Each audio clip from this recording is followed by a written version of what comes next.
Good morning. It is such a pleasure to be back at Germanna Community College. I was just sharing with some of your leaders that I had a chance to be here for the first time last summer for the Virginia Community College System Board meeting, and it was wonderful to be here, but it is so much nicer to be here when there are students and activity and life going on to see it all come alive. So thank you so much for welcoming me back. It is always a good day when I get to get outside of Richmond and get to come to one of our institutions of higher education, because this is what matters. Our governor always says that Virginia, he works every day to make sure that Virginia is the greatest place to live, work, and to raise a family. And we all know in this room that for that to happen, Virginia has to be the best place to be educated. And so thank you, Germanna, for being part of that mission and goal of making sure that we are investing in our people and that we are the greatest talent development system in the world. So thank you for being a critical part of that. It's also just so important to be here today, and I want to say a second thank you.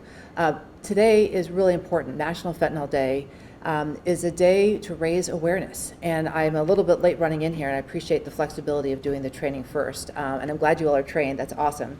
You are one of 60 trainings that is happening today in the Commonwealth of Virginia, and we just had part of the cabinet, all of the legislators who were part of signing the bills I'll talk a little bit about today, and the First Lady and the Governor, all up at Stafford High School, doing a really big event and bill signing and signing an executive directive. And that matters today. Today is about, and you all are a part of, how do we raise awareness about this scourge on our society and in here in Virginia and in the world and in this country especially. And I'm just going to pause for a second. You heard I'm a fan of data. You'll hear about some data that I have, but also that I did some undergraduate work at the Woodrow Wilson School. And I've been thinking as I was driving down here, one of the things I had to do for my undergraduate degree in public policy is we had a policy conference. It was 16 students working together. And the topic that I was assigned to was a conversation in 1987 on the consideration of the legalization of drugs in America. And it was a fascinating discussion about drug policy and about how do you control drug policy. And there were 16 of us. My specialty was on cocaine. There were all these different pieces that we did. And I'm sitting here driving down 95 after going through this emotional training up at Stafford, where people were standing up and telling high school students, 2 granulars of this drug, of fentanyl, will kill you. And thinking, how are we at this point that we are still struggling with not just our young people, but with people of all ages, with not just drug addiction, but with this killer drug that people are taking and then dying from. And how is it possible that we have spent so much time, so much energy? Those of you that were old enough will remember Nancy Reagan and Just Say No.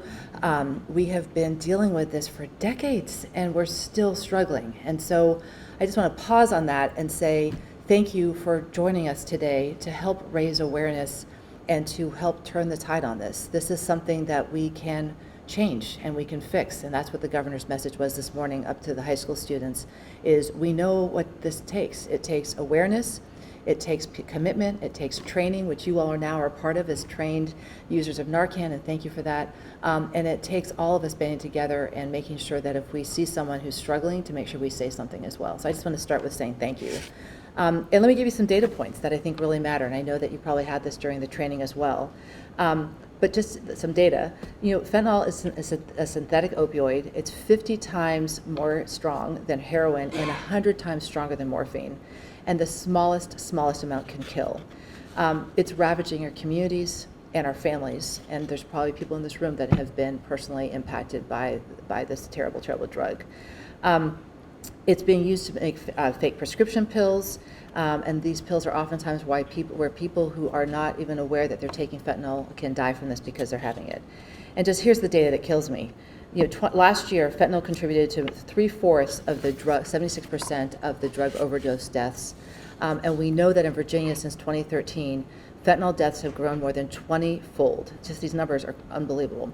It is the leading cause of unnatural death in Virginia. It is larger than car accident deaths and gun-related deaths together, joined. And just think about that. We read about car accidents. We always think about that. Our communities are being ravaged by guns, but together, those don't equal the amount of deaths that we have from fentanyl. It is, and it's growing. It just continues and continues to get stronger. In the 5 years from 2016 to last year, fentanyl deaths increased 279% nationally, and communities of color and with the fewest resources are disproportionately impacted by this rise. National life expectancy hit its lowest level in the last 25 years in 2021, mostly due to the drastic overdose increase. Just think about that. Every single year, because of advances in research, in medicine, in healthy living, and what we know about it, have been stopped in its tracks because of this terrible drug. And yet we can do something about this. And so this is why there's a moment to make a change. And this is why mental health and substance abuse and this dealing with fentanyl is one of the governor's most important priorities. And I should also say the First Lady's as well. Governor Youngkin's Right Help Right Now plan is addressing the full spectrum of issues around mental health issues, including and especially around pre-crisis prevention, crisis care, and post-crisis recovery and support. The First Lady is traveling all around the state as well with him, talking about mental health care, especially as it pertains to girls and women, but also especially around fentanyl. This includes providing targeted support for substance misuse and efforts to prevent overdose, which is our fourth pillar in the governor's mental health plan. His plan includes $15 million to combat substance misuse, including fentanyl, in the next year. That includes $5 million for a public awareness campaign to reduce fentanyl deaths, $3 million to increase access to Narcan, and $7 million to designate a portion of the opioid settlement fund for fentanyl. We are going all in and putting our money where our mouth is and making sure we're taking on this scourge. We're working collaboratively with multiple stakeholders from both the public and the private sectors on 28 initiatives on this pillar, which is targeted at developing mobile treatment and crisis services specific for substance use, empowering communities in addressing the substance use crisis, targeting programs with the greatest potential to prevent adverse outcomes, expanding innovative programs for proven and effective treatments across the continuum, and reducing barriers to recovery. In addition, today, the governor signed an executive order to further address the fentanyl crisis in Virginia. This executive order is the first of its kind. It's a comprehensive plan to combat the fentanyl crisis, and it's an all-hands-on-deck approach. The executive order does several things. Let me just tell you a little bit about them. There are 5 of them. One is it's going to enhance public safety measures and penalties for manufacturers and distributors. We're going at the source and making sure the folks that are making this terrible drug and distributing it are shut down and that they pay the price. 2, we're going to invest in prevention and recovery capabilities. 3, we're going to educate our communities for action in the face of an overdose, which again, you all just did this morning, so thank you for making these words come alive immediately. 4, we're going to expand access to evidence-based treatments. And 5, we're going to comprehensively organize our government for transformational change. And this piece I want to pause on. The governor is very focused on making sure that his cabinet is working in a collaborative way. We know that the hardest problems to solve in Virginia are ones that are the most knotty, the ones that are linked together, the ones that can't be siloed. And so we are committed as a cabinet to working together to break down the silos, to break down the funding sources, and to make sure that we're collaborating to meet communities where they are and to support them with what they need to do in all the work that we're doing, but particularly this morning as we talk about fentanyl.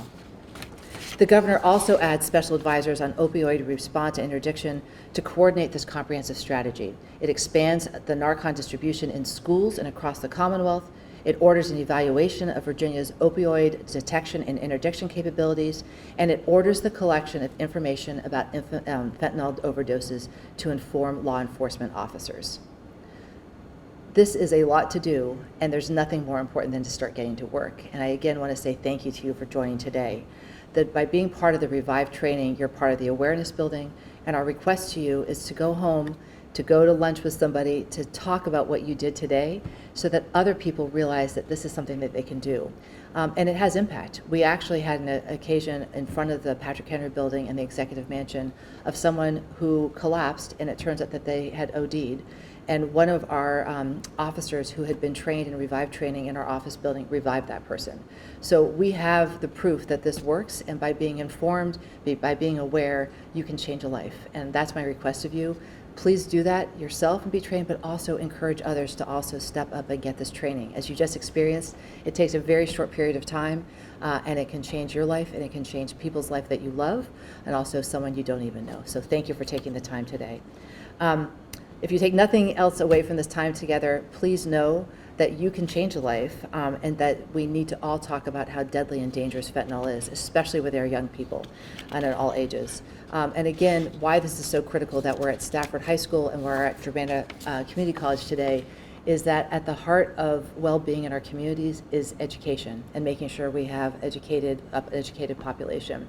So I appreciate you all taking on this piece as well, not only in ensuring that people have the skills, the knowledge, and the competencies to be prepared to be successful in life, but also the knowledge and awareness about this drug and what we can all do to make sure that we reduce the number of deaths and overdoses in Virginia.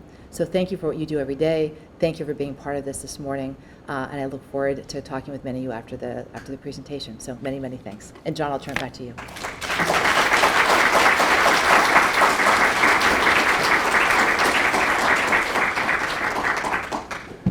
Thank you, Secretary Guidera. Again, another round of applause.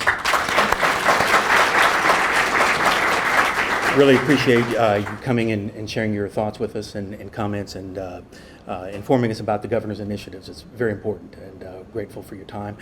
We wanted to give you a small token of our appreciation from the Commonwealth's greatest community college. As you know, we have 22 sister institutions, but kind of the secret is we're the best. So I'll say it out loud. So I want to thank you again. Thank you so much for taking our appreciation. Thank you so much.